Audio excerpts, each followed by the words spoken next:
Hey there, I'm Lance and I'm a gamer. And I'm Sam and I'm a non-gamer. And we are Love to Hate, where we try to help gamers find great games to play with non-gamers. And today we're looking at Thunder Road Vendetta by Restoration Games.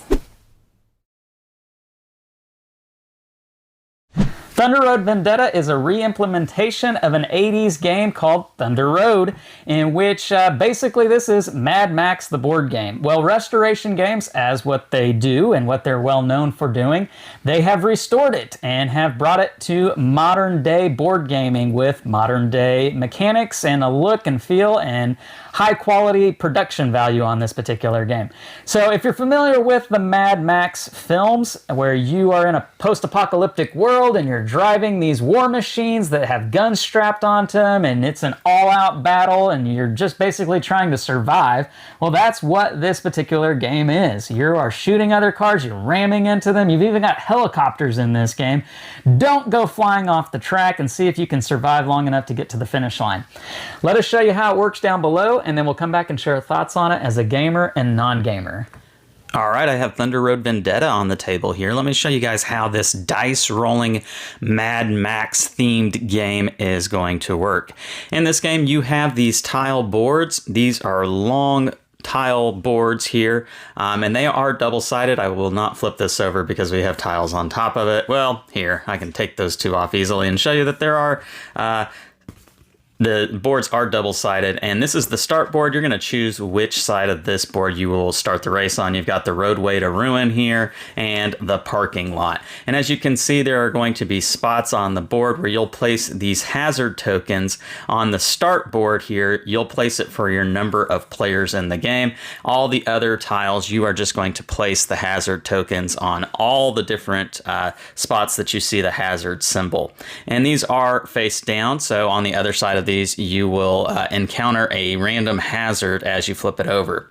And you are going to have 3 of these boards set up. I'm only showing you mostly just 2 here because the board area is quite long. You'll keep your extra ones in a pile up to the top here, and those will come out as you come off this board. This is kind of like a conveyor belt or a treadmill. As you move down these and somebody gets to the far end over here, you'll remove this board and actually you'll grab a new one and you'll place it at the end of this side of the board. And anybody that was on this board, when you do that, they're eliminated. So you do want to try to keep moving forward.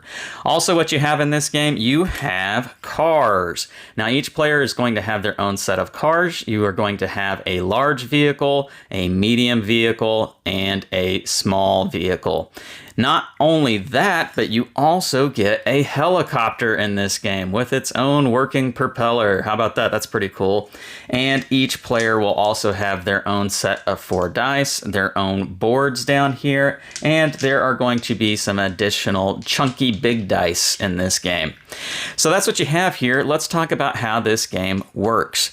The objective of the game is to have one of your cars survive and make it all the way to the finish line, which here is our finish line. And the finish line will come out randomly, depending on how many players you have in the game. If you're playing with a full set of 4 players here, you are going to keep going until somebody is eliminated from the race. They've lost all of their vehicles. They're blown up. Then the next tile will come out with the finish line attached to it. Otherwise, you'll just go through a set number of tiles, and then at the end of that, you will determine the winner. So that's the objective. Let's talk about how it works. So you have these 3 boards down here, and you have your 4 set of dice. You'll elect somebody to be the first player, and they will take the road die here, and they will roll all of their dice while all the other players roll their 4 colored dice and put them in front of themselves. You wouldn't roll on the board here because there would probably be cars out there. But you'll have your dice here. Now, this die tells you what the bonus is if you keep your vehicle on the road, these gray spaces, for the duration of your turn. And so, for instance, if I, let's use this 3 here. If I move this vehicle 3 spaces, 1, 2, 3, and it was completely on the road, I get this bonus of 2. I can add 2 to my movement if I want to. That's optional. But that's what the road bonus die is. Now, all the other dice you're going to use to activate your vehicles or special abilities on this tile over here.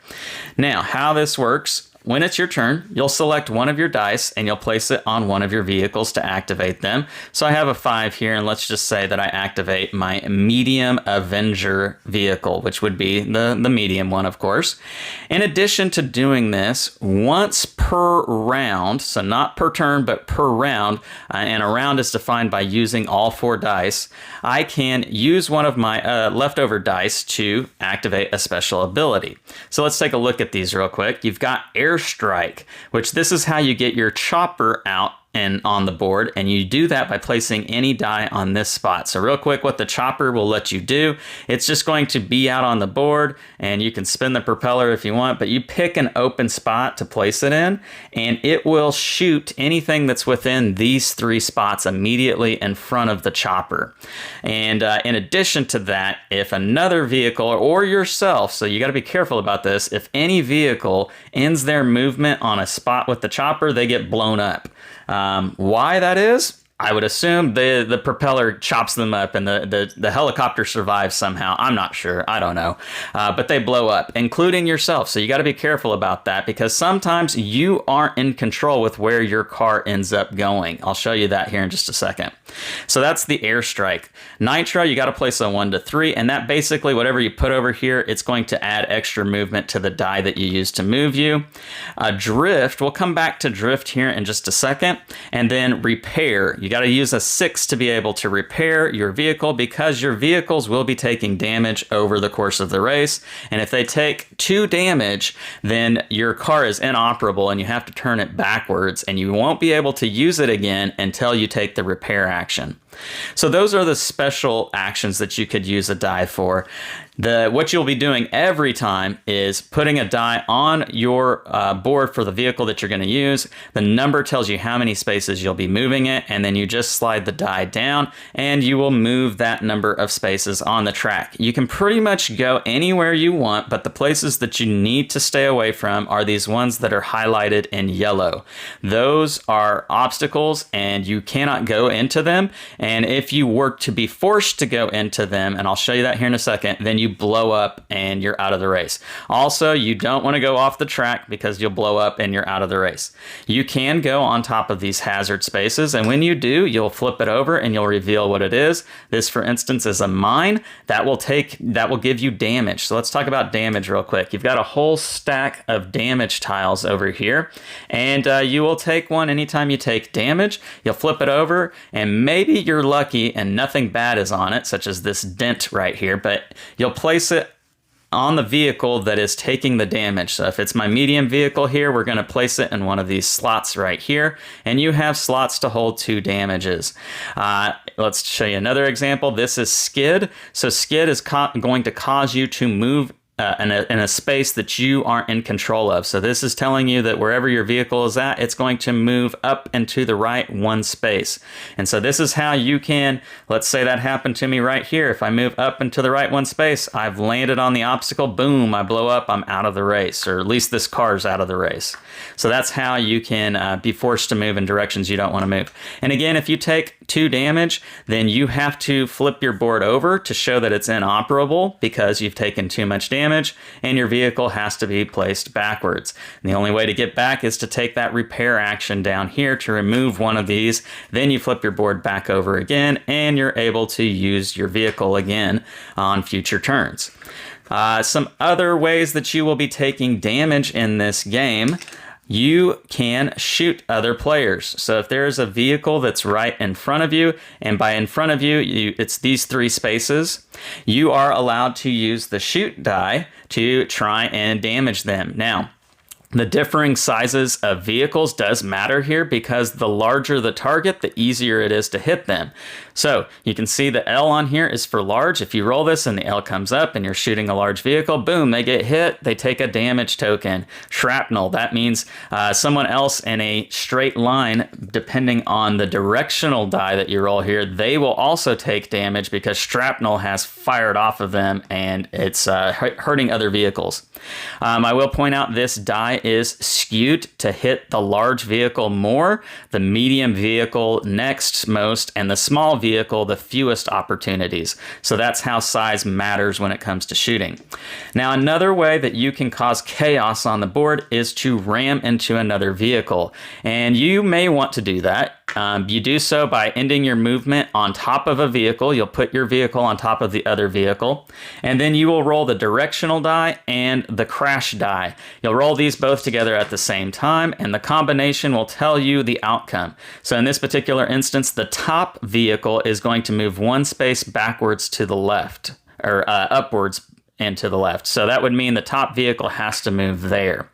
Now this die is skewed so that it will come up with the bottom vehicle more often than the top vehicle, because again, it's the top vehicle that's initiating the wreck here. But however, size matters in this as well, because the larger vehicle of the two can request a re-roll of both dice if they don't like the outcome here. So in this instance, I ran into him, but I'm the smaller vehicle, and so I have to accept the outcome that I got thrown back a space, wherever that spot was. So anyhow, that's how both of these work, and that is another way that you can be thrown into a spot that you don't want to be in, or thrown off the board and cause yourself to blow up. So back to the drift here. I wanted to save talking about drift after talking about slamming into other vehicles, because if you place a 3, 4, or 5 down here, you can drift past a vehicle if there was no way to get through a spot. So say, for instance, I wanted to go this way, but I didn't want to slam into this vehicle here. I'd have to use drift to be able to squeak on by them. That's what drift lets you do. And that's pretty much the gist of the game. You will be continuing down this track. You'll be running into people, shooting people, using your helicopter to shoot people, trying to avoid these hazards, or maybe you want to run into them. I did forget to explain the different terrain on the board. So you do have the road, you have dirt, which is the same as road. You just don't get the road bonus if you go through dirt. And you have these muddy or oily spots on the board, and that's just going to simply cost you 2 points of movement to be able to enter one of these spaces on the board. So you can see, wow, there's a lot of oil on the board here. Where's all the hazards? Some are just going to be completely roads, and others are going to have more oil on the board, and there's some bad ones in here. I know there are. Well, I don't have any on the board. But as I showed you earlier, there are mines and that sort of thing. So there are also wrecks where you're going to place previously destroyed cars from races gone by in the past that have caught on fire and melted into these globs here. And they're just going to act like vehicles out on the course that don't move. They'll be obstacles for you to run into or to avoid if you don't want to. But that's the whole idea with the game. You want to survive. You want to get your car to the finish line first, and then you'll win the game. If you lose all your cars, you're eliminated from the race, so you don't want that to happen. Let's go back up top and share our thoughts on this game. And we're back, and now we're going to share our thoughts on Thunder Road Vendetta from a gamer and non-gamer's perspective while you check out some gameplay footage. So Sam, we've watched the Mad Max films. I enjoyed them. They're pretty cool videos. They're pretty cool movies. VHS. VHS.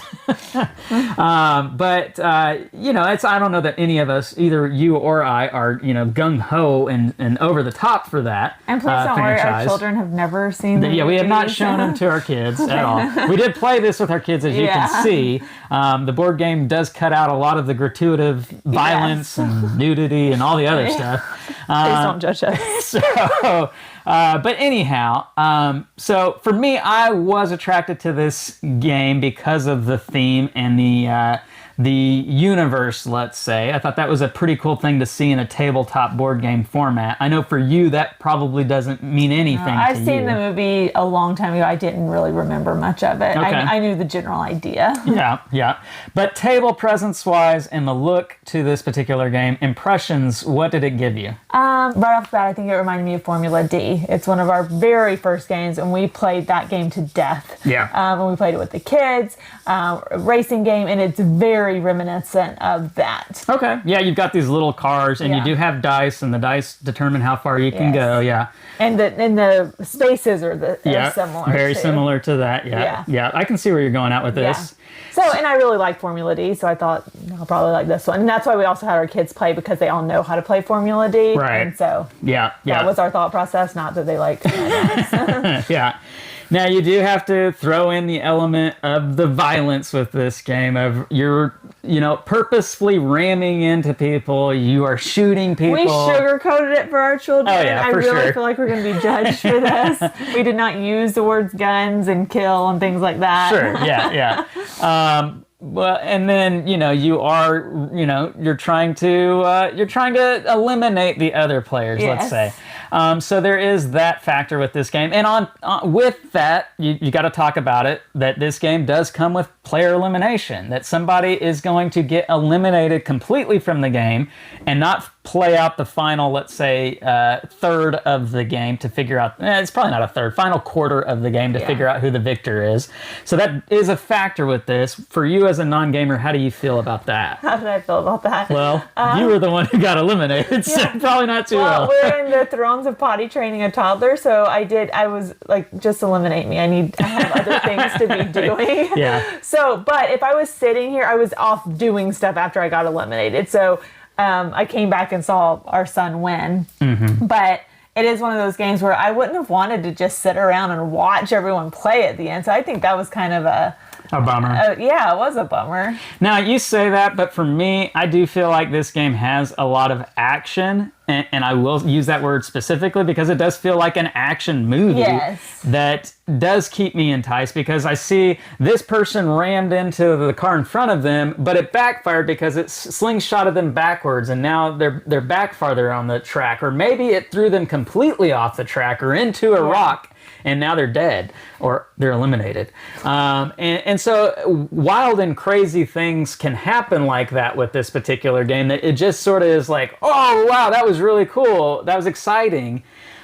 But with that, it also does mean that there's not a whole lot of strategy with this particular game. It really is just rolling dice and see how far you can get, and shooting guns along the way sort of experience. Yeah, I mean, I really was trying at the beginning, but then I got eliminated very quickly just based on the the hazard tiles, running into them, because that's another luck thing. I could hit a couple hazards that were no big deal, and then I hit one that threw me off the road and I'm done. Yeah, exactly.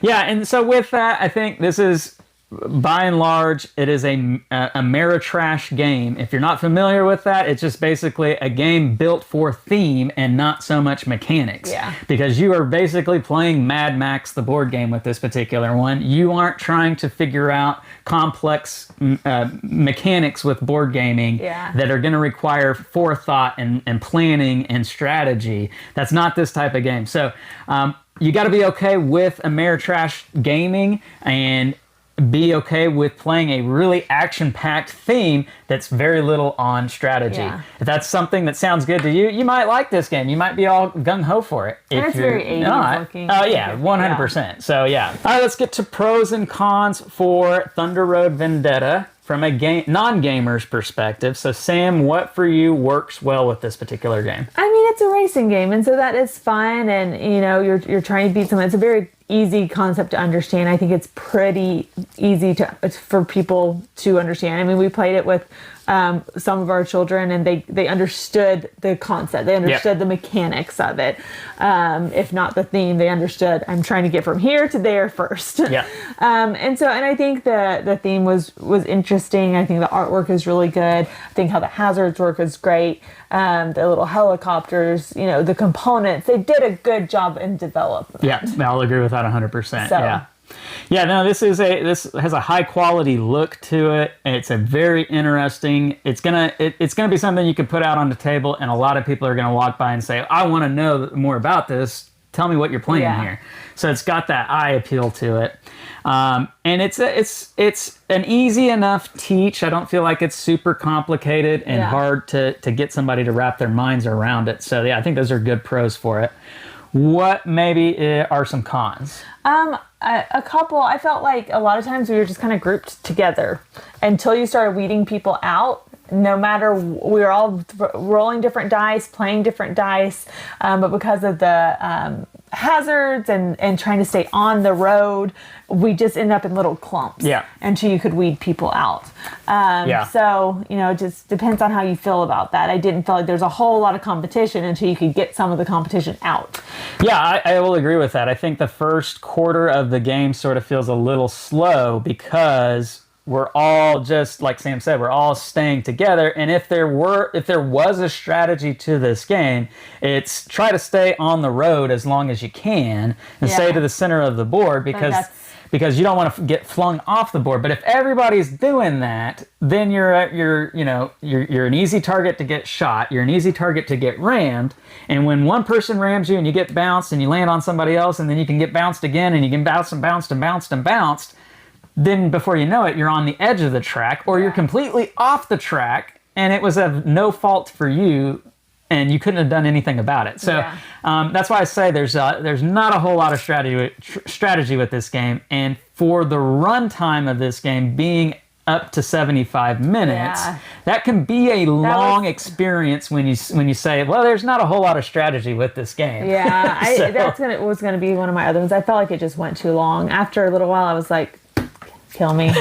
Take me out. I also would say I feel like the age range should be higher because of the content of the game. Perhaps. I feel like 10 plus, yes, they will understand how to play it, but unless you're willing to explain Mad Max to your kids or dumb it down a little bit. Why are we shooting each other? I don't think that 10-year-olds should be playing this game. So this needs a PG-13 rating. Perhaps. At best. All right, scale of 1 to 10, love to hate for Thunder Road Vendetta. Where do you come in at on this one? I mean, I feel like it kind of needs to be in its own category with kind of those type of games. These highly thematic. Yeah. Low on strategy kind of games. I mean, I enjoyed it more than I do the thematic Monopoly games. I hope so. But I would still put it fairly low. I'd probably give it a 6.1. Okay, so just not your cup of tea all too much. Yeah, easy to play. Fairly enjoyable to play. It's ran its course though. Yeah, for me, I do enjoy these types of games. They're kind of maybe what got me into gaming in the first place. Ameritrash type of games, these highly thematic games with themes and licensing that I recognized. And that's what really enticed me into the world of modern board gaming. And so for that, I'm always going to be more favorable and look at it with a rose-colored glasses, let's say. And so I do enjoy that, and I like the look and feel of this particular game. I do feel like it is a little bit long, and so I would like for it to be shorter, and because of that, I think I like it at lower player counts. But I do like there being a lot of cars on the racetrack too to create all that action and chaos. So I'm kind of back and forth on that particular part of the game.